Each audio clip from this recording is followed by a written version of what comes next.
1 யோவானின் புஸ்தகம் 4ஆம் அதிகாரம் 1வது வசனம். பிரியமானவர்களே, உலகத்தில் அநேக கள்ள தீர்க்கதரிசிகள் தோன்றி இருப்பதனால் நீங்கள் எல்லா ஆவிகளையும் நம்பாமல் அந்த ஆவிகள் தேவனால் உண்டானவைகளோ என்று சோதித்து அறியுங்கள். சில வாரங்களுக்கு முன்பாக நான் ஆண்டவருடைய சபையிலே சொன்னேன், ஆவிகளை பற்றி சில காரியங்களை உங்களோடு கூட நான் பகிர்ந்து கொள்கிறேன் என்று. கடந்த நாட்களிலே கர்த்தர் எனக்கு கொடுத்த வெளிப்பாடுக்கு ஆதாரமாக வேதத்திலே சில ஆவிகளை குறித்து இன்னைக்கு நான் உங்களோடு கூட பேச போகிறேன். அது உலகத்தில் பலவிதமான ஆவிகள் உண்டு. ஆவிக்குரிய பிள்ளைகளிடத்தில் சில ஆவிகள் உண்டு. இந்த ஆவிகள் என்னவென்று கண்டுபிடிக்க வேண்டும் என்று சொன்னால், அந்த டிசைனிங் ஸ்பிரிட், பகுத்தறியக்கூடிய அந்த ஆவி நமக்குள்ளே இருந்தால் தான் இவர்களுக்குள்ள என்ன ஆவி இருக்கிறது என்பதை நம்ம அறிந்து கொள்ள முடியும். Praise the Lord. இன்றைக்கி நம்ம ஆலயத்தில் கூடி வந்திருக்கிறோம். நமக்குள்ளே இருக்கிற ஸ்பிரிட் என்னவென்பதை நாம் அறிந்து கொண்டால் மட்டும்தான் நம்முடைய வாழ்க்கையில் அடுத்த லெவலுக்கு போகிறதற்கு ஒரு வழித்திரிவாக கர்த்தர் மாற்றுவார். அதனால் இன்றைக்கி நமக்குள்ளே இருக்கிறதான ஆவியானவர் எந்த விதத்தில் இருக்கிறது என்பதை புரிந்து கொள்ளக்கூடிய அளவில் சில ஆவிகள் இந்த வாரமும் அடுத்த வாரமும் இதே செய்தி தொடர்ந்து இதனுடைய பாகங்கள் ரெண்டு பாகமாக பிரிக்கப்பட்டு இருக்கிறேன். இன்றைக்கு பாதி சொல்லுவேன், அடுத்த ஞாயிற்றுக்கிழமை பாதி சொல்ல விரும்புகிறேன். கர்த்தருடைய நாமத்துக்கு ஸ்தோத்திரம். இங்கே சொல்லப்பட்டிருக்கிறது, எல்லா ஆவிகள் நம்பாதேங்க, அவர்களுக்குள்ள இன்ன ஆவி இருக்கிறது என்பதை நீங்கள் அறிந்து கொள்ள வேண்டும். அதற்கு ஆண்டவர் பகுத்தறியக்கூடிய ஞானத்தின் ஆவியை கர்த்தர் நமக்கு தந்திருக்கிறார். அப்போ ஒரு தேவ பிள்ளை எல்லாவற்றிலும் ஞானமாக நமக்குள்ள இருக்கிற ஆவியானவர் என்ன என்பதை அறிந்து கொள்ளக்கூடிய ஒரு உணர்வு நமக்கு இருந்தால் நம்முடைய பிரயாணங்கள், நம்முடைய முன்னாடி போகிற அந்த வாழ்க்கை ரொம்ப ஆசீர்வாதமாக இருக்கும்.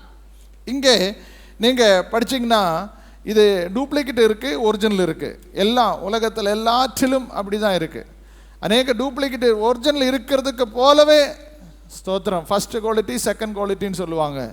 ஃபஸ்ட்டு குவாலிட்டின்னு சொன்னால் ஒரிஜினல், செகண்ட் குவாலிட்டின்னா அதனுடைய ப்ளூ பிரிண்ட் எடுத்து அதே போல் இருக்கும், ஆனால் அது நிஜம் அல்ல.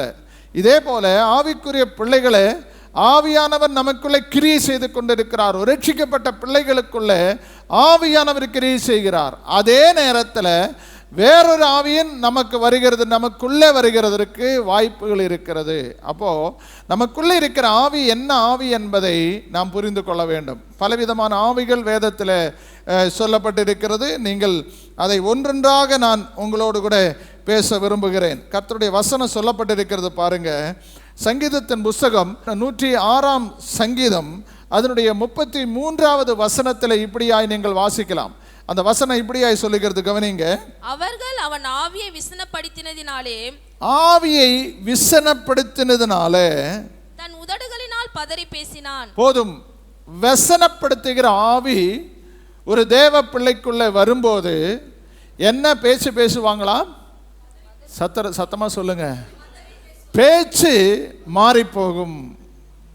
ஒரு தேவ பிள்ளையினுடைய வார்த்தைகள் மாறி போகிறதற்கு காரணம் என்ன? வசனப்படுத்துகிற ஆவி ஒரு தேவ பிள்ளைக்குள்ள வரும். இது யாருக்குள்ள வரும்? அவிசுவாசிகளுக்கு அல்ல, தேவ பிள்ளைகளுக்குள்ளே வருகிறது என்றுதான் வேதம் தெளிவாக சொல்லப்பட்டிருக்கிறது. நீங்க மத்தேயு சுவிசேஷம் 26ஆம் அதிகாரம் அதனுடைய 8வது வசனத்தில் படிக்கும்போது இந்த ஆவி சீஷர்களுக்குள்ளே கிரியை செய்ததாம். வாசிக்க கேட்போமா? அவருடைய சீஷர்கள் அதை கண்டு விசனமடைந்து இந்த வீண் செலவு போதும். அப்ப சீஷர்களுக்குள்ள இந்த விசனப்படுத்துகிற ஒரு ஆவி, இயேசுவோடு கூட நடக்கிறவர்கள், இயேசுவோடு கூட ஸ்தோத்திர அற்புதங்கள் நேரடியா பார்க்கிறவங்க, இவர்களுக்குள்ள ஒரு வசனப்படுத்துகிற ஆவி. Praise the Lord, praise the Lord. இந்த கால வேளையில் மாசத்தின் கடைசி வாரத்தில் நீங்கள் வந்திருக்கிறீங்க. உங்களுடைய குள்ள இருக்கிற ஸ்பிரிட்டை கொஞ்சம் நீங்கள் ஸ்தோத்திரம் அறிந்து கொள்ளக்கூடிய ஒரு பாக்கியம் உங்களுக்கு உண்டாகணும். வசனப்படுத்துகிற ஆவி இருக்கிற ஒரு மனுஷன் தாறுமாறாக பேசுவான், தாறுமாறாக செயல்படுவான், வார்த்தைகள் தேவையில்லாம விட்டுருவான்.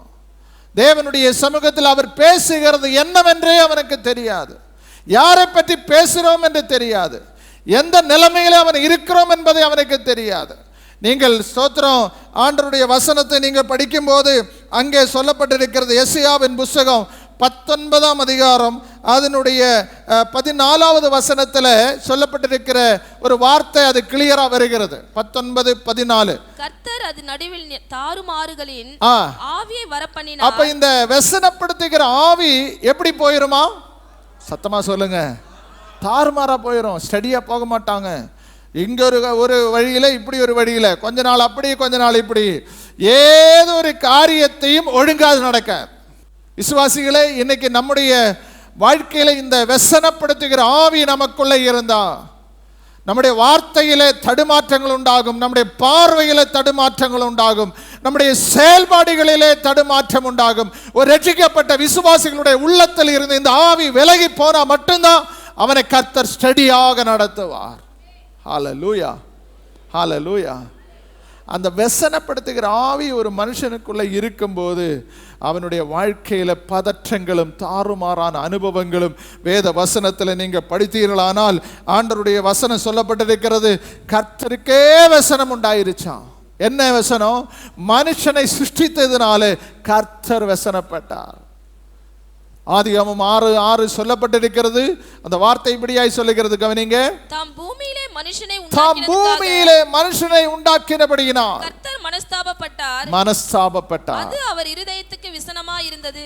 ஆண்டவருக்கே வசனம் உண்டாயிருச்சு. இவனை நான் எதற்காக உண்டாக்கினேன்? பிரியமானவர்களே, கர்த்தருடைய ஆலயத்தில் வந்திருக்கிறவர்களிடத்தில் நான் அன்பாய் சொல்லுகிறேன், உங்களை பார்த்து கர்த்தர் வசனப்படுகிறதற்கு ஒருபோதும் இடம் கொடுக்க கூடாது. உங்களை பார்த்து கர்த்தர் மனஸ்தாபப்படுகிற கூடிய அளவில் உங்கள் வாழ்க்கையில ஒருபோதும் அதற்கு இடம் கொடுக்காத ஒரு தேவ பிள்ளையாய் நீங்களும் நானும் மாறணும்.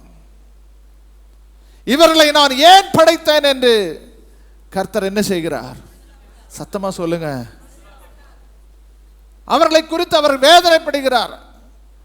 மனிதன் நேர்மையாக அவனை சிருஷ்டித்தான், அவன் அநேக உபாய தந்திரங்களை கண்டுபிடித்தான், நேர்மை விட்டு போயிட்டான், உண்மை விட்டு போயிட்டான். அந்த ஆவி அவனுக்குள்ளே கிரியை செய்ய ஆரம்பித்து, வெசனம் என்கிற ஆவி ஒரு தேவ பிள்ளைக்குள்ளே வரும்போது ஆண்டவருடைய பிள்ளைகளே அவனுடைய வாழ்க்கை சற்று மாற்றங்கள் ஏற்படுகிறது. முன்பே இருந்த மாதிரி இல்லை. அவன் தேவனை துதிக்கிறதுக்கு நேரம் எடுக்க மாட்டான், ஆராதிக்கிறதுக்கு, ஆலயத்தில் வருகிறதற்கு, கர்த்தரை பாட்டு பாடி ஆராதிக்கிறதுக்கு ஒரு மனசு அவனுக்கு வராது. காரணம், வெசனம் அவனுக்குள்ளே நிறைந்திருக்கிறது. அநேக காரியங்களில் அவன் வெசனப்பட்டு கொண்டிருக்கிறான்.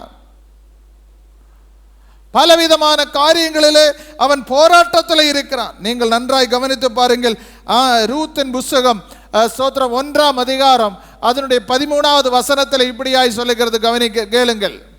1ஆம் அதிகாரம் 13வது வசனம். அவர்கள் பெரியவர்கள் ஆகும் மட்டும் புருஷருக்கு வாழ்க்கைப்படாதபடிக்கு நீங்கள் பொறுத்திருப்பீர்களோ அது கூடாது.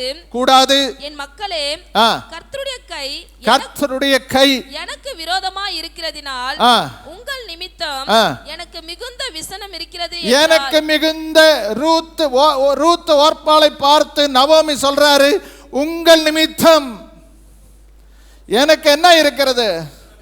வசனமா இருக்கிறது. இந்த ஆவி நமக்குள்ள குடும்பத்துக்குள்ள கடந்து வரும். மனைவி பார்த்து வசனம் உண்டாகும், கணவனை பார்த்து வசனம் உண்டாகும், பிள்ளைகளை பார்த்து வசனம் உண்டாகும், நம்முடைய கூட பிறந்தவர்களை பார்த்து வசனம். குடும்பத்துக்குள்ள இந்த ஆவி பூந்துருச்சுன்னா, ஒருவனுக்குள்ள அந்த வசனப்படுத்துகிற ஆவி வந்துருச்சுன்னா பார்க்கறதெல்லாம் தப்பாக தான் தெரியும். நம்ம பார்க்கறதெல்லாம் தப்பாக தெரியும்.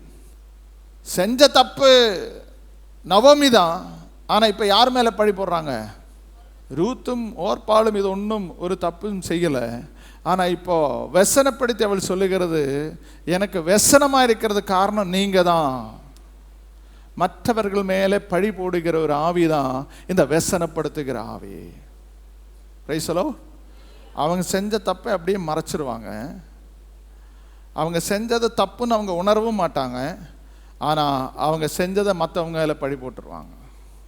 ஒரு தேவ பிள்ளை, ஏன் நான் இதையெல்லாம் கொஞ்சம் விளக்கமாய் சொல்லுகிறேன்னு சொன்னால், நம்முடைய ஸ்தோத்திரம் ஆவி சரியில்லாவிட்டா, ஸ்தோத்திரம், ஒரு போதகராக இருக்கிற நான் உங்களுடைய செயல்பாடுகளும் உங்களுடைய பேச்சு இதெல்லாம் வச்சு எந்த விதமான ஆவி உங்களுக்குள்ளே இருக்குன்னு எனக்கு நல்லா தெரியும். எந்த நிலைமையில் நீங்கள் எந்த ஆவியினால் நடத்தப்படுகிறீர்கள் என்பதும் எங்களுக்கு ஒரு ஜெபிக்கிற ஒரு தேவ மனுஷனுக்கு அது தெரியும். அதை நீங்கள் ஸ்தோத்திரம் மாற்ற முடியாது. எனக்கு அதை ஸ்தோத்திரம் தெரியாமல் இருக்காதுன்னு நினைக்க வேண்டாம், நல்லா தெரியும். ஆனால் ஒன்று, ஒரு தேவ பிள்ளை நல்லா புரிஞ்சுக்கணும், உங்களுக்குள்ள இருக்கிறதான அந்த व्यसனத்தின் ஆவி வரும்போது மற்றவர்களை நீங்கள் ஸ்தோத்திரம் வேதத்தை நீங்கள் படித்து பாருங்க. அது அப்படியே நான் கொண்டு போய் வெளிப்படுத்தல் விசேஷம் 12ஆம் அதிகாரம் 10வது வசனத்துக்கு திருப்புகிறேன். 12ஆம் அதிகாரம் 10வது வசனம். அப்பொழுது வானத்திலே ஒரு பெரிய சத்தம் உண்டாகி, இப்பொழுது ரட்சிப்பும் வல்லமையும் நமது தேவனுடைய ராஜ்யமும் அவருடைய கிறிஸ்துவின் அதிகாரமும் உண்டாயிருக்கிறது. இரவும் பகலும் நம்முடைய தேவனுக்கு முன்பாக நம்முடைய சகோதரர்களுக்குள்ளே குற்றம் சுமத்தும் பொருட்டு அவர்கள் மேல் குற்றம் சாட்டுகிறவன் தாழ தள்ளப்பட்டு போனான். போதும். என்ன சுமத்துகிறான்? குற்றம் சுமத்துகிறான், மற்றவர்கள் மேல பழி போடுகிற ஆவி. எப்போ? இரவும் பகலும் 24 hours இந்த ஆவி கிரியை செய்து கொண்டிருக்கிறது. இன்றைக்கு எனக்கன்பார்ந்த தேவ பிள்ளையே, இந்த ஆவி நமக்குள்ளே வரும்போது சகோதரர்கள் என்று இந்த வார்த்தை படிக்கிறோம். சகோதரன் சொன்னால் கூட பிறந்த சகோதரர்கள், நம்முடைய கூட ஆராதிக்கிறவர்கள், இவர்களுக்குள்ளே குற்றம் சாட்டுகிற ஆவி. இந்த குற்றம் சாட்டுகிற ஆவி நமக்குள்ளே வருகிறதுக்கு காரணம் இந்த ஸ்பிரிட்டு தான். குற்றம் சாட்டுகிறதான கிரியைகள் எதெடுத்தாலும் தப்பு. பேசினா தப்பு, ஏதாவது ஒன்று செஞ்சால் தப்பு, ஸ்தோத்திரம் பேசலான்னா தப்பு, எல்லாம் குற்றம் சொல்லுவான். எதிலும் அவர்கள் ஒரு நேர்த்தியான வார்த்தைகளை சொல்ல மாட்டார்கள். காரணம், அவங்களுடைய சிந்தனையில் எண்ணத்தில் எல்லாம் தப்பாகவே தெரிகிறது. ஸ்தோத்திரம். தேவ பிள்ளைகள் ஒவ்வொரு நாளும் ஜெபிக்கும் போது இப்படிப்பட்டதான ஆவிகளை தள்ளி விடுகிறதற்காக நீங்கள் ஜெபிக்கணும். ஒரு தேவ பிள்ளையினுடைய உள்ளத்தில் இருந்து நல்ல விதமான ஆவிகளை எழும்பணும். இந்த व्यसனப்படுத்துகிற ஆவி ஒரு மனுஷனை கீழே தள்ளிவிடும். நெகமியாவின் புஸ்தகத்தை நீங்கள் படித்தீர்களானால் 2ஆம் அதிகாரம் 10வது வசனத்தில் நீங்க படிக்கீங்க. இதை ஓரோனியனான சன்பல்லாத்தும் அம்மோனியனான தோபியாவும் ஊழியக்காரனும் கேட்டபோது, இஸ்ரவேல் புத்திரரின் நன்மையை விசாரிக்க ஒருவன் வந்தான் என்பது அவர்களுக்கு மிகவும் விசனமாய் இருந்தது. போதும். நெகமியாவை பார்த்து சன்பல்லத் தோபியா யார்? இவங்க கூட ஆராதிக்கிறவங்க, கூட துதிக்கிறவங்க, கூட பாடுறவங்க, அந்நியர்கள் அல்ல இவங்க. சன்பல்லத் தோபியா நெகமியாவோட இணைந்திருக்கிறவர்கள். பிரதர்ஸ் அண்ட் சிஸ்டர்ஸ், व्यसனப்படுத்துகிற ஆவி நமக்குள்ள இருந்தாரானால் இன்றைக்கு அதை எடுத்து போடுகிறது கர்த்தர் ஒரு வாய்ப்பு கொடுக்கிறார். ஆமீன் சொல்லுங்களேன். என்ன வாய்ப்பு? व्यसனப்படுத்துகிற ஆவி எனக்குள்ள இருந்தால், சன்பல்லத் தோபியாவினுடைய ஆவி என்ன ஆவி? व्यसனப்படுத்துகிற ஆவி. व्यसனப்படுத்தும் போது பக்கத்தில் இருக்கிறவங்களை பார்த்தா வெறுப்பாகும், கசப்பாகும், வைராக்கியமாகும், பகையாகும், விரோதமாகும். இதெல்லாம் மூல காரணமாய் மாறும். அதற்கு முக்கிய காரணம் நமக்குள்ள व्यसனம் உண்டாயிருச்சு. இப்போ சன்பல்லத் தோபியா எல்லாம் ஒன்றா ஒரு ஊழியக்காரை போல தான் நின்று செயல்பட்டார்கள். ஆனால் நெகமியா செஞ்ச வேலை, அவங்கள விட நல்ல துதிச்சா, நல்ல பாடுனா, நல்ல ஆராதிச்சா, நல்ல ஜெபிச்சா, நமக்குள்ள என்ன உண்டாகிறது? அவன் நல்லா பண்ணுறானே, நமக்கு பின்னாடி வந்தவன் நல்லா பண்ணுறானே, ஒரு व्यसனம் உண்டாகிறது. இது ஒருபோதும் ஒரு தேவ பிள்ளைக்கு உகந்ததல்ல. அவங்களுக்கு கொடுத்த கிருபை அவங்களுக்கு கர்த்தர் நடத்துகிறார். நமக்கு என்ன கிருபை கொடுத்துக்கிறோம் அதில் போயிட்டே இருக்கணும். அவங்க கிருபை நமக்கும் வேண்டாம், என் கிருபை அவங்களுக்கும் வேண்டாம். ஒவ்வொருவனுக்கும் அவனுடைய கிருபையும். அதனால தான் ஆண்டவர் சொல்றாரு, உங்களுடைய அழைப்பையும் தெரிந்து கொள்ளுதலையும் உறுதிப்படுத்திக் கொள்ளுங்க. நீங்க எதற்காக அழைக்கப்பட்டேன்னு, நீங்க எதற்காக தெரிந்து கொள்ளப்பட்டேன்னு என்ன செய்யுங்க? உறுதிப்படுத்திக்கோங்க. அடுத்தவங்க உறுதிப்படுத்த வேண்டாம், நான் உறுதிப்படுத்தணும். எனக்கு கொடுக்கிறதான ஊழியம் என்னவென்பதை நான் உறுதிப்படுத்தணும். இப்போ தேவ பிள்ளைகளை நமக்கு ஆண்டவர் என்ன கொடுத்திருக்கிறாரோ அதை கர்த்தருடைய சமூகத்தில் பயன்படுத்திக்கிறதுக்கு தான் கர்த்தர் வச்சிருக்கிறார். தவிர அவரை போல நாம் மாறணும், இவரை போல நாம் மாறணும், இவரை போல பேசணும், இவரை போல நடக்கணும், இவரை போல உடை அணியணும், இது ஒன்றும் அந்நிய காரியங்களை நம்ம தலையிடாதபடி நமக்குள் இருக்கிறதான அப்படிப்பட்டதான ஒரு எண்ணங்கள் யோசனைகள் எல்லாம் மாற்றி எனக்கு ஆண்டவர் என்ன கொடுத்திருக்கிறாரோ அதிலே நான் முன்னேறி செல்வேன். ஹல்லேலூயா. இன்னைக்கு அந்த உள்ளத்தோடு கூட தான் ஒரு தேவ பிள்ளை முன்னாடி போகணும் என்று கர்த்தர் விரும்புகிறார். ஆண்டவருடைய வசனத்தை பாருங்க, ஸ்தோத்திரம். வசனத்தை நீங்கள் படிக்கும்போது அப்போஸ்தலர் நடபடிகள் 23ஆம் அதிகாரம் 12-13 வசனங்கள். விடியற் காலமான போது யூதரில் சிலர் ஒருமித்து தாங்கள் பவுலை கொலை செய்யும் அளவும் புசிப்பதும் இல்லை குடிப்பதும் இல்லை என்று சபதம் பண்ணி கொண்டார்கள். கட்டுப்படுத்துகிற ஆவி, கண்ட்ரோலிங் ஸ்பிரிட். இப்படி கட்டுப்பாடு பண்ணி கொண்டவர்கள் கட்டுப்பாடின் ஆவி என்ன பண்ணிட்டார்கள்? கட்டுப்படுத்துகிற ஆவி. ஒரு தேவ பிள்ளைக்கு வருகிற இரண்டாவது ஆவி என்ன ஆவி? சத்தமா சொல்லுங்க. என்ன கட்டுப்பாடு? என் மனைவி என் புருஷன் என் கண்ட்ரோலில் இருக்கணும், என் மனைவி என் கண்ட்ரோலில் இருக்கணும், என் பிள்ளைகள் என் கண்ட்ரோலில் இருக்கணும், நான் சொன்னதான் செய்யணும், அதை மீறக்கூடாது. இதுதான் கண்ட்ரோலிங் ஸ்பிரிட். கண்ட்ரோலிங் ஸ்பிரிட் ஒரு விசுவாசிக்குள்ள இருக்கக்கூடாது. கண்ட்ரோலிங் ஸ்பிரிட் என்றால் என்ன? கட்டுப்படுத்தும் ஆவி.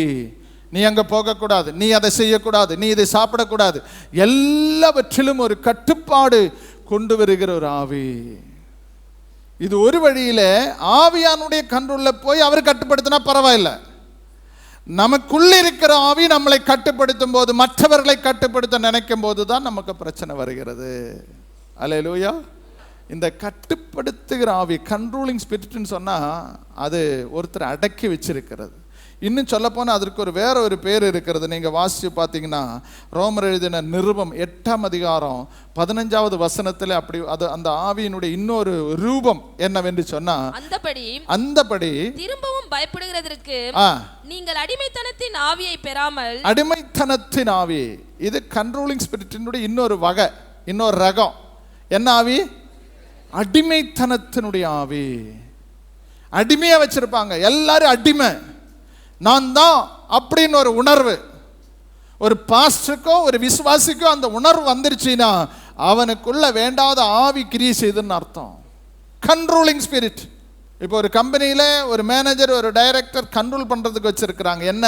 அவங்க வேலை கண்ட்ரோல் பண்ணுறதுக்கு. ஆனால் அவங்க சுய இஷ்டம் மாதிரி நான் சொன்னது தான் செய்யணும், நான் சொன்னதான் சட்டம் என்று சொல்லுகிற ஒரு கண்ட்ரோலிங் ஸ்பிரிட் நம்ம குடும்பத்தில் வரக்கூடாது, சபையில் வரக்கூடாது, நம்ம செய்கிற வேலையில் இது ஒன்றும் செயல்படுத்தக்கூடாது. ஹல்லேலூயா, ஹல்லேலூயா. ஆண்டவருடைய வசனத்தின்படி நம்ம படித்தா அதற்கு நிறைய வார்த்தைகள் இருக்கிறது. நான் அதில் கடந்து வர விரும்பவில்லை. நம்ம ஸ்தோத்திரம், கணவனை கட்டுப்பாட்டோடு கூட வச்சுருப்பான், மனைவியை கட்டுப்பாட்டோடு கூட வச்சுருப்பான், பிள்ளைகளை கட்டுப்பாட்டோடு கூட வச்சுருப்பான். இது என்ன செய்யும்? ஒரு காலத்துக்கு பிறகு ஒரு கட்டுப்பாடும் இல்லாமல் எல்லாம் அவுத்து விட்ட காலம் மாதிரி போயிடும். இதுதான் அந்த ஸ்பிரிட் கடைசியில் முடிவில் போய் நிற்கும். நமக்கு தெரியும், ஒரு லெக்யோன் என்று சொல்லுகிறதான ஒரு மனிதன் இருந்தான். அவனுக்குள்ள ஸ்தோத்திர ஆவிகள் இருந்தது, அசுத்த ஆவிகள் இருந்தது. அந்த அசுத்த ஆவிகள் அவன் ஸ்தோத்திரம் அவன் கல்லறைகளிலே வஸ்திரம் இல்லாதவனாய் தன்னுடைய சரீரத்தை காயப்படுத்தி கொண்டு வரான். கர்த்தர் அந்த வழியாக கென்னசரேத் வழியாக வருகிற நேரத்தில் ஆண்டவர் அந்த ஆவியை அதட்டினார். அதட்டின போது அவனுக்குள் இருக்கிற கிரியைகள், சத்தமா சொல்லுங்க, எத்தனை லெகியோன் என்று சொன்ன வேத பண்டிதர்கள் சொல்லுகிறாங்க 6000 ஆவிகள் ஒரு மனுஷனுக்குள்ள இருந்தது. மக்தல மரியாளுக்குள்ள எத்தனை ஆவி இருந்தது? 7 விதமான ஆவிகள். இப்படி நமக்கு தெரியாமலேயே பல ஆவிகளை நம்ம இன்வைட் பண்றோம். நமக்கு தெரியல, அந்த ஆவி நமக்குள்ள இருக்கிறதுன்னு தெரியல, செயல்பாடு தான் நம்மளை காட்டி கொடுக்குது. அப்ப இன்றைக்கு அந்த கண்ட்ரோல் பண்ணுகிற அந்த கட்டுப்படுத்துகிற ஆவி நம்ம விட்டு விலகணும். கீழ்ப்படிதல், மற்றவர்களுக்கு கொடுக்கிறதான காரியங்கள், தாய் தகப்பனுக்கு அப்பா அம்மா சொல்றதுக்கு பிள்ளைகள் கேட்கணும், அது கட்டுப்பாடு அல்ல. அதனுடைய அர்த்தம் அது ஸ்தோத்திரம், அவனுடைய வாழ்க்கையில் தெரியாததை தெரிய வச்சு அவர்களை நல்ல நிலையில் போதனை கொடுத்து அறிவுரை சொல்லி அவர்களை மேன்மையான பாதையில் நடத்துகிற வேலை ஒரு அப்பா அம்மாவுடைய வேலை. அது ஸ்தோத்திரம் போக இந்த பிள்ளைகள் ஒரு லெவல் வளர்ந்த பிறகு 12th முடித்து +12 அந்த டிகிரி எல்லாம் முடித்து கல்யாண நிலைமையில் வந்தபோது அப்படி தான் பண்ணணும், நான் சொன்னதான் செய்யணும் அப்படின்னு அவங்க சட்டம் வச்சுருவாங்க. ஒரு வரை போட்டுருவாங்க, அது தாண்டி நீ போகக்கூடாது அப்படின்னு கட்டுப்பாடு கொண்டு வருவாங்க. இந்த கட்டுப்பாடின் ஆவிதான் அநேக மனுஷனை ஸ்தோத்திரம் வேதனைக்குள்ளாக, கவலைக்குள்ளாக, கண்ணீருக்குள்ளாக கொண்டு போகிறது. சுயமாய் வாழ முடியல. இன்னொரு வகை சொன்னால் அடிமைத்தனத்தின் ஆவி. என்ன ஆவி? சத்தமா சொல்லுங்க. அடிமைத்தனத்தின் ஆவி அந்த மனுஷனுக்குள்ள இருக்கும்போது அவனுடைய வாழ்க்கையில் ஒரு மேன்மை அடைகிறதுக்கு வாய்ப்பு இல்லாமல் போகுது. அதனால இந்த ஞாயிற்றுக்கிழமை ஆலயத்தில் வந்திருக்கிற தேவ பிள்ளைகளே, உங்களுக்குள்ள என்ன ஆவி இருக்கக்கூடாது? சத்தமா சொல்லுங்க. கட்டுப்படுத்துகிற ஆவி உங்களுக்குள்ளே இருக்கக்கூடாது. ஹல்லேலூயா. மூன்றாவது விசுவாசிகளுக்குள்ளே கிரியை செய்கிறதான ஒரு ஆவி என்னவென்று சொன்னால், யோவான் எழுதின சுவிசேஷம் 8ஆம் அதிகாரம் 44வது வசனத்திலே சொல்லப்பட்டிருக்கிறது. 8ஆம் அதிகாரம் 44வது வசனம். நீங்கள் உங்கள் பிதாவாகிய பிசாசானவனால் உண்டானவர்கள், உங்கள் பிதாவுடைய இச்சைகளின்படி செய்ய மனதா இருக்கிறீர்கள். அவன் ஆதி முதற்கொண்டு மனுஷ கொலைபாதகனாய் இருக்கிறான். சத்தியம் அவனிடத்தில் இல்லாதபடியால் அவன் சத்தியத்திலே நிலை நிற்கவில்லை. அவன் பொய்யனும் பொய்க்கு பிதாவுமாய் இருக்கிறபடியால் அவன் பொய் பேசும்போது தன் சொந்தத்தில் எடுத்து பேசுகிறான். போதும். இந்த ஆவி உண்மை சத்தியமாக்குவான், சத்தியத்தை பொய்யாக்குவான். எப்படி பண்ணுவான் சொல்லுங்க? உண்மை பொய்யாக்கிடுவான், பொய்ய உண்மையாக்கிடுவான். இந்த ஆவி, இந்த ஸ்பிரிட் தான் இந்த நிலைமையில கொண்டு வரும். அப்போ என்ன உண்மை சொன்னாலும் அது பொய்யா மாற்றிடுவான், பொய்யான காரியங்களை உண்மையாக மாற்றிடுவான். இந்த ஸ்பிரிட்டு இன்னைக்கு விசுவாசிகளுக்குள்ள கிரியை செய்கிறது. ஏன் பாஸ்டர் அதில் எப்படி கண்டுபிடிக்கிறீங்க அப்படின்றீங்களா? ஒரு தேவ பிள்ளைக்குள்ள இப்படிப்பட்டதான ஸ்பிரிட் வருமா? உண்மை பொய்யும், பொய் உண்மையாக மாறுகிறதான ஸ்பிரிட், அநேக காரியங்கள். இதனுடைய பேர் இன்னொரு விதத்தில் சொன்னால் வஞ்சிக்கிற ஆவி. ஆமென். வஞ்சிக்கிற ஆவி. என்ன வஞ்சிக்கிற ஆவி? ஸ்தோத்திரம். உண்மை பொய் ஆக்கிடுவான், பொய்ய உண்மையாக்குவான். இது ஊழியன் தூதனுடைய ஆவி. என்ன ஆவி? சத்தமா சொல்லுங்க. பார்க்கறதுக்கு ரொம்ப பைபிளும் கையுமா இருப்பாங்க. எப்போ பார்த்தாலும் பைபிளும் கையுமா படிச்சுட்டு இருப்பாங்க, பாடிட்டு இருப்பாங்க. ஸ்தோத்திரம். அவங்கள ஸ்தோத்திரம் கண்ட்ரோல் பண்ண முடியாது. நம்ம என்ன நினைப்போம்? வெளுத்ததெல்லாம் பாலுன்னு சொல்லிட்டு நல்லா ஆராதிக்கிறான், துதிக்கிறான். ஒன்றுமே கண்டுபிடிக்க முடியாது. நீங்கள் பயத்தோடு பக்தியோடு சொல்கிறேன், சில ஆவிகள் சபையிலும் கிரியை செய்கிறது. Praise the Lord. செயல்பாடுகள் எல்லாம் வேற, ஆனால் கர்த்தருடைய சமூகத்தில் வந்தா அவங்கள மாதிரி பரிசுத்தவான்கள் வேற யாரும் இல்லை. இதுதான் வஞ்சிக்கிற ஆவி, ஒளியன் தூதனுடைய வேஷம். வஞ்சிக்கிற ஆவி, ஒளியன் தூதனுடைய ஆவி. அந்த ஆவி ஸ்தோத்திரம் தேவ சமூகத்தில் அது எப்படி வரும்னு கூட நான் உங்களுக்கு சொல்லி கொடுக்குறேன். பரிசுத்தம் இல்லாமல் நீங்கள் கர்த்தருடைய காரியத்தில் ஸ்தோத்திரம் துணிகரமாய் நீங்கள் ஏதாவது செஞ்சால் ஆட்டோமேட்டிக் அந்த ஆவி வரும். மறுபடியும் சொல்கிறேன், தேவ சமூகத்தில் நமக்கு தகுதி இல்லாத ஒரு காரியத்தை துணிகரமாக நம்ம செஞ்சிருச்சுன்னா அந்த ஆவி நமக்குள்ளே வந்துடும். அப்போது ஒரு விசுவாசி நல்லா புரிஞ்சுக்கணும், ஏன் ஆண்டவரை இந்த மாதிரி ஆவி வருது? ஸ்தோத்திரம். பாவம் செஞ்சு பரிசுத்தத்தை வச்சு மூடிடுவான். பரிசுத்தம் தான் வெளியில தெரியும், பாவம் உள்ள கிடக்கும். ஆண்டவருடைய வசனம் சொல்லுகிறது, பாவத்தை மறைக்கிறவன் வாழ்வடைய மாட்டான். அதை அறிக்கை செய்து விட்டு விடணும்.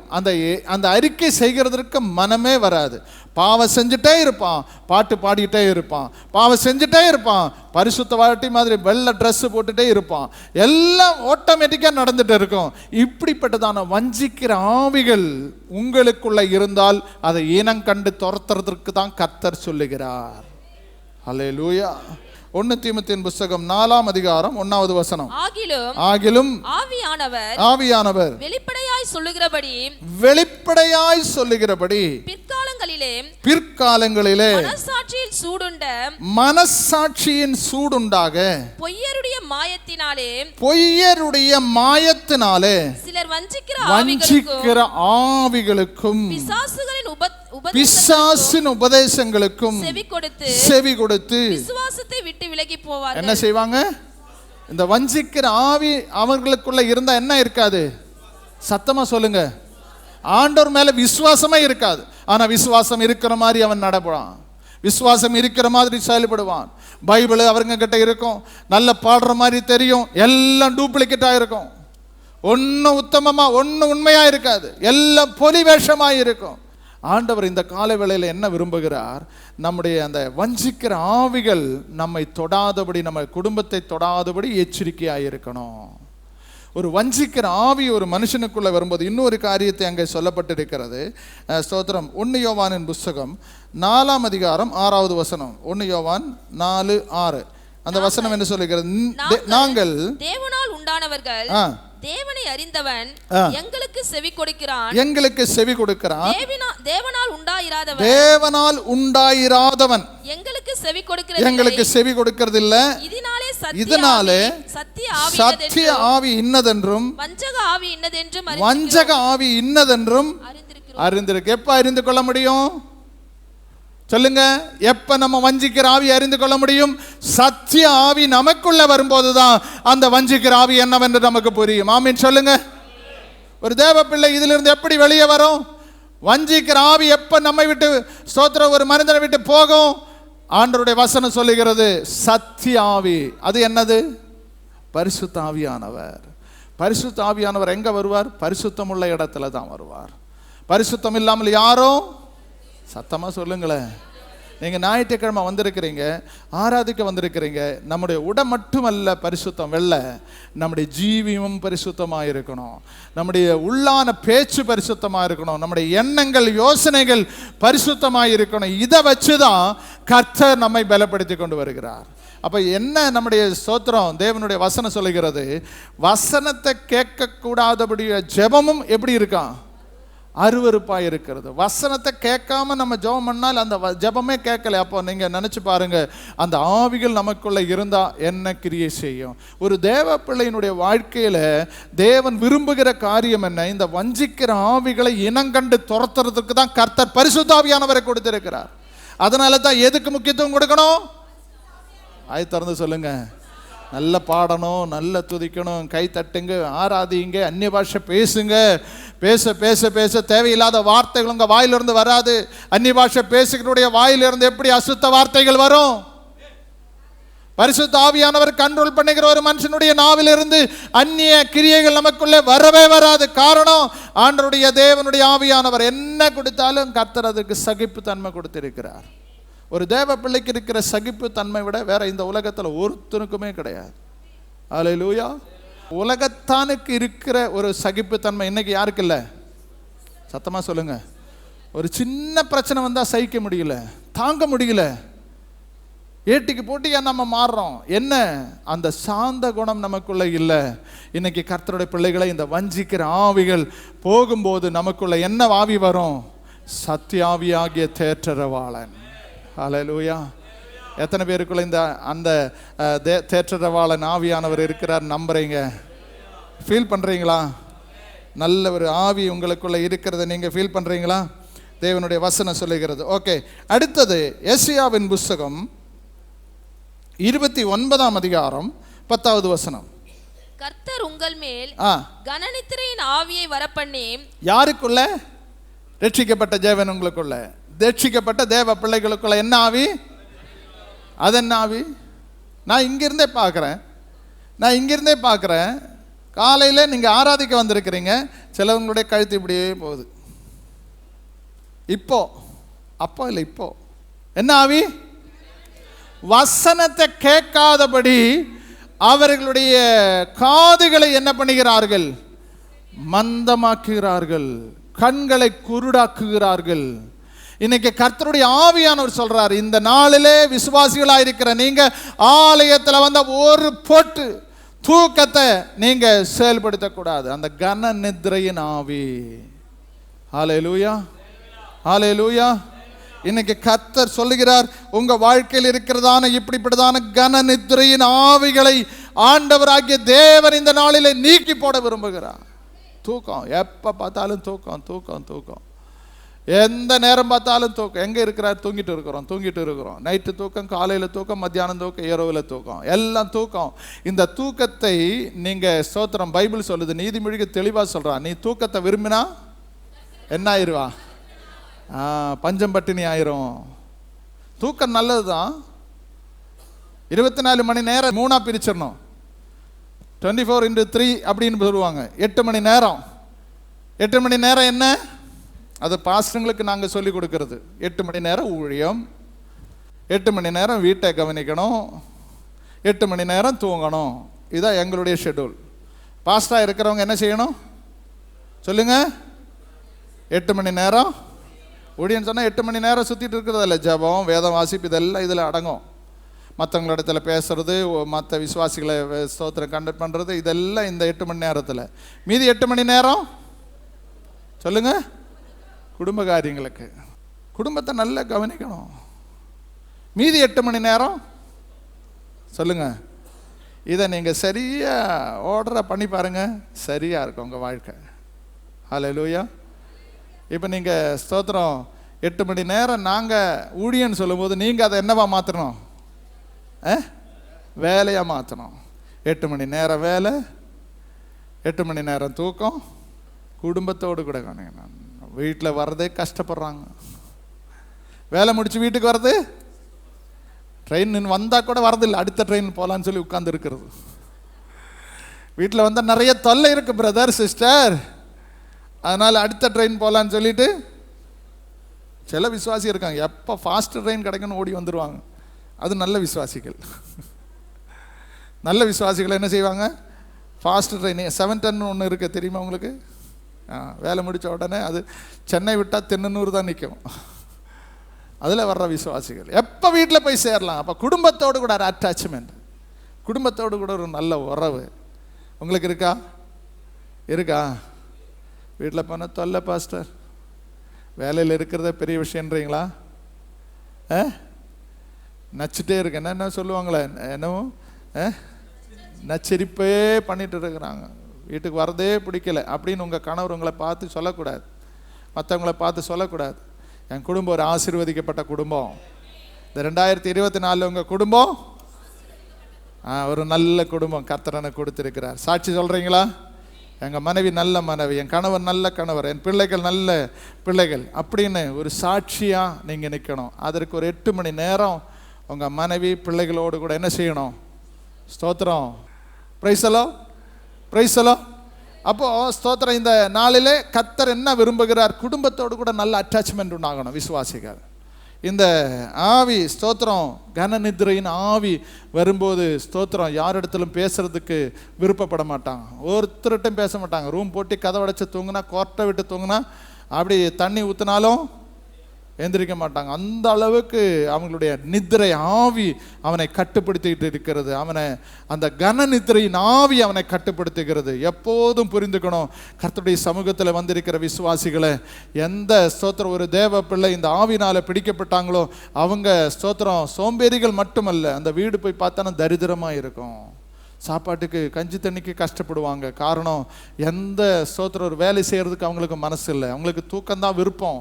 நல்லா தூங்கினா போதும், என்ன கிடைக்கிற எது கிடைக்கிற சாப்பிட்றலாம் அப்படின்னு இருப்பாங்க. ஒரு விசுவாசி அப்படி இருக்கவே கூடாது. ஆண்டவராகிய தேவன் இப்படிப்பட்டதான கன நித்திரையை கொண்டு வருகிற ஆவிகளை இன்னைக்கு நம்முடைய உள்ளத்தில், எண்ணத்தில், சிந்தனையில் வந்தால் அதெல்லாம் தூக்கி அடிச்சிடணும். அப்படிப்பட்டதான நேரம் தூக்கம் வரும்போது, ஆண்டவரே இந்த தூக்கத்தின் ஆவி என்னை விட்டு விலகு அப்படின்னு நீங்களே அதட்டிடணும். மற்றவங்க உங்கள் தலையில் கை வைக்க வேண்டாம், நீங்களே என்ன செய்யணும்? சத்தமாக சொல்லுங்க, அதட்டணும். அடுத்த ஒரு ஆவி பாருங்க, லூக்கா சுவிசேஷம் 13ஆம் அதிகாரம் ஸ்தோத்திரம் 11வது வசனம் அங்கே சொல்லப்பட்டிருக்கிறது. 13ஆம் அதிகாரம் 11வது வசனம். அப்பொழுது 18 வருஷம் பலவீனப்படுத்தும் ஆவியை கொண்ட ஒரு ஸ்திரீ அங்கே இருந்தாள். இந்த பலவீனம் என்ன பலவீனம் அவளுக்கு? என்ன பலவீனம் அவளுக்குள்ள? அவள் எவ்வளவு நிமிரக்கூடாத கூனியா இருந்தாள். அது நீங்களே சொல்லுங்க, படிச்சுட்டு சொல்ல வேண்டியதில்லை. எத்தனை வருஷம்? 18 years சபையில் வர்றாங்க. நான் அந்த விசுவாசி நல்ல விசுவாசி தான் சொல்கிறேன். நம்ம ஒரு வருஷம் வந்துட்டு அந்த காரியம் நடக்கலன்னு அப்புறம் அடுத்த வருஷம் நான் 2 வருஷமாக போகிறேன், இந்த பிரச்சனை தீரவே இல்லை, நான் எதுக்கு சபைக்கு போகணும்னு நினச்சிருக்கலாமா?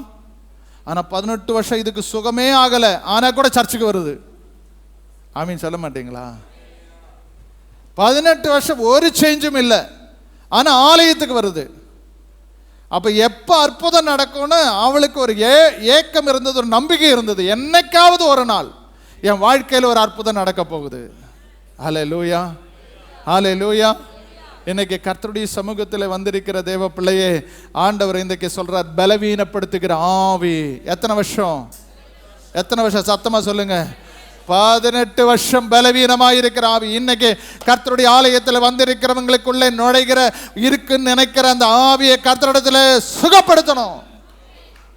பலவீனன் தன்னை பலவான் என்று சொல்லணும். உங்களுக்கு பலவீனமாக இருக்கு, சர்ச்சில் வரும்போது ரொம்ப சோர்வு, ரொம்ப பலவீனம், ரொம்ப நடக்க முடியல, ஸ்தோத்திரம், மயக்கம் மாதிரி வருது, கிடினஸ் வருது, அது வருது, இது வருதுன்னு எல்லாம் ரொம்ப சோர்வோடு கூட இருக்கிறவங்கள அல்ல, ஆண்டவர் சொல்றாரு, உங்களை பலப்படுத்திக்கிற கிறிஸ்துவினாலே எல்லாவற்றையும் செய்ய பலன் உண்டு. எஸ். அப்போ பலவீனப்படுத்துகிற ஆவிகளை இன்றைக்கு நம்ம துரத்திடணும். இது விசுவாசிகள் ஆலயத்தில் போன அந்த சகோதரிக்குள்ள, வெளியாளுங்களுக்கு அல்ல, புறஜாதிகளுக்கு அல்ல, சபையில் போய் கர்த்தரை துதிக்கிற சகோதரி. 18 வருஷமாக கூனியாக இருந்தான். பைபிள் சொல்லுது சற்று நிமிரக்கூடாதுன்னு சொன்னால் அந்த அம்மா வாழ்க்கையில் அது வரைக்கும் நிமிரல. ஆலயத்தில் வரும்போது மட்டுமல்ல, ஆண்டவருடைய 18 வருஷமாக இந்த கூனியானது கூனியாகவே இருந்தது. ஆனால் பைபிள் சொல்லுது, சாத்தான் அவளை 18 வருஷமா, அப்போ எத்தனை, யார் கட்டி வச்சது சொல்லுங்க? இப்போ இந்த பலவீனப்படுத்துகிற ஆவி யார் கொண்டு வர்றது? கர்த்தர் பலமுள்ள ஆவி கொடுக்கிறார். சாத்தான் என்ன செய்கிறான்? நம்மை பலவீனப்படுத்துகிற ஆவி. இன்னைக்கு சபையில் இருக்கிற விசுவாசிகளை கை தட்ட முடியல, பலவீனமாக இருக்குது, கை தூக்க முடியல, கை ஸ்தோத்திரம் உயர்த்த முடியல அப்படின்னு எல்லாம் சொல்லி நம்ம நேரத்தை கழிக்காமல் நல்ல ஆலயத்தில் வந்து கை நல்லா உயர்த்தணும், நல்ல கரங்களை தட்டணும். இந்த கரத்துக்கு எனக்கு எந்த பலவீனம் இல்லைன்னு நீங்கள் உறுதியாக புரிஞ்சுக்கணும். கைங்களை தட்டுங்க பார்க்கலாம். ஆமென், ஆமென், ஸ்தோத்திரம். நல்ல கரங்களை உயர்த்தி அல்லேலூயா சொல்லுங்க பார்க்கலாம். யாராவது கை உயரல, பலவீனமா இருக்கு, ஐயா கையே தூக்க முடியலன்னா இயேசுவின் நாமத்தில் கையை தூக்குகிறேன்னு சொல்லுங்க. ஆமென். இந்த பலவீனப்படுத்துகிற ஆவிகள் எல்லாம் இன்னைக்கு வெளியே போகணும். எந்த கை தட்ட முடியாமல் கை தூக்க முடியாமல் இருந்த பலவீனத்தின் ஆவிகள் எல்லாம் கர்த்தர் இன்னைக்கு நீக்கிடணும். ஒரு தேவ பிள்ளை ஆலயத்தில் வந்தால் நல்ல உற்சாகத்தோடு கூட பாடி துதிச்சு ஆராதிச்சு எல்லா நரம்பு ஸ்தோத்திர சரீர அவயவங்கள் எல்லாம் செயல்படக்கூடிய அளவில் உங்களுக்குள்ள அந்த அபிஷேகம் இறங்கி வரணும். அல்லேலூயா. இருந்த வண்ணமாவே உட்காராம அப்படியே அந்த அபிஷேகம் பெற கர்த்தரை துதிக்க துதிக்க துதிக்க ஆண்டுடைய மகிமை கர்த்தர் உங்களை பலப்படுத்தி வருவார். சரீரத்தில் 1008 பலவீனம் உங்களுக்கு இருக்கு. டாக்டர் சொன்னாங்க இப்படி தான் நீங்கள் இருக்கணும், அப்படி தான் போகணும், அப்படி தான் செய்யணும்னு எல்லாம் சொல்லுவாங்க. ஆனால் கர்த்தர் சொல்றாரு, நீ என் பலத்தோடு கூட, நான் கொடுக்கிற பலத்தோடு கூட. ஆமென். 2 சாமுவேல் 3ஆம் அதிகாரம் 39வது வசனத்தில் ஒரு வார்த்தை இருக்கிறது, நான் பேசி முடிச்சிடுறேன். அந்த வார்த்தை என்ன சொல்லுகிறது? நான் ராஜாவாக அபிஷேகம் பண்ணப்பட்டவராய் இருந்த போதிலும், நான் இன்னும் யாரு? நான் ராஜா தான், ஆனா எனக்குள்ள என்ன இருக்கு? சத்தமா சொல்லுங்க. நான் ராஜஸ்தானத்தில் இருக்கிறேன், ஆனா ஒரு பலவீனம். அப்ப இந்த பலவீனம் யாருக்கு வரும்? சாதாரணப்பட்டவன் அல்ல, அபிஷேகம் பெற்றவனுக்கு கூட என்ன வரும்? சிலவங்க நல்லா ஆராய்ச்சிட்டே இருப்பாங்க, ஒரு வாரம் வந்தால் இவங்க கையும் தட்ட மாட்டாங்க, பாட்டும் பாட மாட்டாங்க, அப்படியே சோர்ந்து இருப்பாங்க. அபிஷேகம் பண்ணப்பட்ட தாவீதுக்கே அந்த பலவீனம் வந்தது என்று சொன்னால், ரட்சிக்கப்பட்ட உன்னுடைய வாழ்க்கையில் வருகிற பலவீனத்தை உதறி தள்ளுகிறதற்கு தான் கர்த்தர் ஆலயத்தில் உன்னை கொண்டு வந்திருக்கிறார். நீ ஆலயத்தில் வந்து நல்ல பாடி துதிச்சு ஆராதிக்கும் போது உன் பலவீனங்கள் எல்லாம் கர்த்தர் மாற்றுவார். இன்னொரு காரியத்தை கூட நான் சொல்லி நான் ஸ்தோத்திரம் இந்த நேரத்தில் அந்த பகுதியை முடிக்கிறேன். அடுத்த வாரம் மீதி உள்ள காரியங்களை சொல்லுகிறேன். அந்த வசனத்தை நீங்கள் கொஞ்சம் ஸ்தோத்திரம் படிக்கும்படியாக விசுவாசி விரும்புகிறேன். கர்த்தருடைய சமூகத்தில் அந்த வார்த்தையை நீங்கள் படிங்க. ஸ்தோத்திரம். யோபின் புஸ்தகம் 19ஆம் அதிகாரம் 19வது வசனம். பிராண சிநேகிதர் எல்லாரும் என்னை வெறுக்கிறார்கள், நான் சிநேகித்தவர்கள் எனக்கு விரோதிகளானார்கள். போதும். இது என்ன ஆவினா? சிநேகிதர்களையும் நண்பர்களையும் சொந்த பந்தங்களையும் வெறுக்கிற ஆவி. என்ன ஆவி? யார் மேலே உங்களுக்கு என்ன இல்லை? அன்பில்லை, கசப்பு. எல்லாரையும் என்ன செய்கிறாங்க? வெறுக்கிறாங்க. இது விசுவாசிகளுக்குள்ளே செயல்படுகிற ஒரு ஆவி. இதற்கெல்லாம் நீங்கள் ஏன் நான் இதெல்லாம் ஒன்றொன்னா சொல்லிட்டு வர்றேன்னு சொன்னால், இந்த ஆவி எல்லாம் இன்னைக்கு இருந்தால் நம்ம சரீரத்தை விட்டு விலகி போகணும். இங்கே மற்றவர்களை வெறுப்புண்டாக்குற ஆவி, வெறுக்கிற ஆவி. யார் மேலே உன்னை பிடிக்கல, உன்னை பிடிக்கல. சிலவங்க கேட்டிருக்கீங்களா, உன்னை எனக்கு பிடிக்கவே பிடிக்கல அப்படி சொல்கிறது கேட்டிருக்கீங்களா? நீங்கள் உங்களை யாராவது சொல்லியிருக்காங்களா? யாரும் சொல்லலையா? பரவாயில்ல, நல்லவங்க தான் போல. யார் உன்னை எனக்கு பிடிக்கவே இல்லைன்னு யாரும் சொல்லியிருக்காங்களா? நேரடி யாரும் சொல்லதில்லை. முன்னாடி சொன்னாலும் பரவாயில்ல, பின்னாடி சொல்கிறது தான் டேஞ்சர். ஹல்லேலூயா, ஹல்லேலூயா. கர்த்தருடைய பிள்ளைகளை, மற்றவர்களை வெறுக்கிற ஆவி, சொந்த பந்தங்களை வெறுக்கிற ஆவி. பாருங்கள், நண்பர்களிடத்தில் ஃபோன் பட்டு எப்படி இருக்கீங்கன்னு கேட்க மாட்டாங்க. சொந்த பந்தங்கிட்ட எந்த ஒரு கனெக்ஷன் கிடையாது. நான் தனி, என் வழி தனின்னுவாங்க. லாஸ்ட்டில் அடக்காராதனைக்கு 4 பேர் இருப்பாங்க. நான் வழி தனி வழின்னு சொல்லி தனியாக போயிட்டே இருப்பார். அப்படி அல்ல, எல்லாரும் நமக்கு வேணும். யாரும் வெறுக்கிற ஒரு சுபாவம் நமக்குள்ளே இருக்கக்கூடாது. விசுவாசிகளை நீங்கள் எல்லாரும் ஸ்நேகிக்கணும். யாரும் என்ன செய்யாதீங்க. ஒரு வேளை அவங்களுடைய செயல்பாடு உங்களுக்கு பிடிக்கலைன்னா அவங்கள வெறுக்கக்கூடாது. அந்த விஷயம் எனக்கு பிடிக்கலன்னு சொன்னால் அவங்கள என்ன செய்யக்கூடாது, அதை முத்திரை கொடுத்து அவங்ககிட்ட நீ பேசவே கூடாது, அவன் சரியில்லைன்னு அப்படின்னு முத்திரை குத்தக்கூடாது. நாளைக்கு அவன் மாறிடுவான். நாளைக்கு அவங்களுடைய யோசனைகள் மாறும். நம்ம அதே நினச்சிட்டு ஏதோ ஒரு 10 வருஷம் முன்னாடி ஒன்று பேசியிருப்பான், இதே கரை வச்சுட்டு இருப்பான். ஸ்தோத்திரம், நம்ம ஸ்தோத்திரம். கர்த்தர் சொன்னதெல்லாம் ஞாபகத்தில் வராது. ஆனால் அவங்க என்ன பேசணும்னு கேளுங்க. பாஸ்டர் போன வாரம் என்ன செய்தி கொடுத்தாரு, போன ஞாயிற்றுக்கிழமை என்ன செய்தி கொடுத்தாரு, அது நான் வீட்டில் போய் கேட்டுட்டு வரேன், இல்லை டைரியில் எழுதி வச்சுருக்கிறேன். ஆனால் 5 வருஷம் முன்னாடி உங்கள் சகோதரி உங்களை பார்த்துட்டு ஒரு கேள்வி கேட்டாங்களா, அது கேட்டு பாருங்கள். வள்ளி புள்ளி தெரியாமல் தப்பாமல் சொல்லுவாங்க. அப்போ எது ஞாபகம் வச்சிருக்கு, எது ஞாபகம் இருக்கு? தேவையில்லாத வார்த்தைகளை மனசில் வச்சு மற்றவங்களை வெறுப்பு சம்பாதிக்கிற வேலை. ஒரு தேவ பிள்ளை ஒருபோதும் மற்றவருடைய வெறுப்பு சம்பாதிக்கக்கூடாது. அவங்களுடைய அன்பை நீங்கள் சம்பாதிக்கணுமே தவிர வெறுப்பை சம்பாதிக்கவே கூடாது. ஒரு தேவ பிள்ளையினுடைய அனுபவமே இதுதான். இந்த கால வேளையில் நம்முடைய ஸ்தோத்திரம் சகோதரன், ஆண்டவருடைய பிள்ளைகளை, சகோதரிகள் ஒன்று புரிஞ்சு கொள்ளணும், யாரையும் நம்ம வெறுக்கக்கூடாது. ஹல்லேலூயா. சத்துருக்களை கூட என்ன செய்யணும்? ஆமாம், அவங்கள வெறுக்காதீங்க. அவங்களுக்குள்ளே இருக்கிற ஆவி அப்படி தான் கிரியை செய்யுது. வெறுக்காதீங்க. எத்தனை வார்த்தைகள், எத்தனை காரியங்கள் நம்ம கேட்குறோம். நான் எல்லாம் எவ்வளோ கேட்டுருக்கிறேன். என் கண் முன்னாடி, என் காது முன்னாடியே பல வார்த்தைகள் பேசுவாங்க. அதெல்லாம் பார்த்துட்டு அவன் அப்படி தான் அப்படின்னு சொல்லிட்டு வெறுத்துட்டு அவங்கள ஒரு முத்திரை, ஸ்தோத்திரம், தப்பான ஒரு முத்திரை கொடுத்த கூட நாளைக்கு அவன் மாறிடுவான். அந்த எண்ணத்தோடு கூட நீங்கள் தேவ பிள்ளைகள் செயல்படணும்.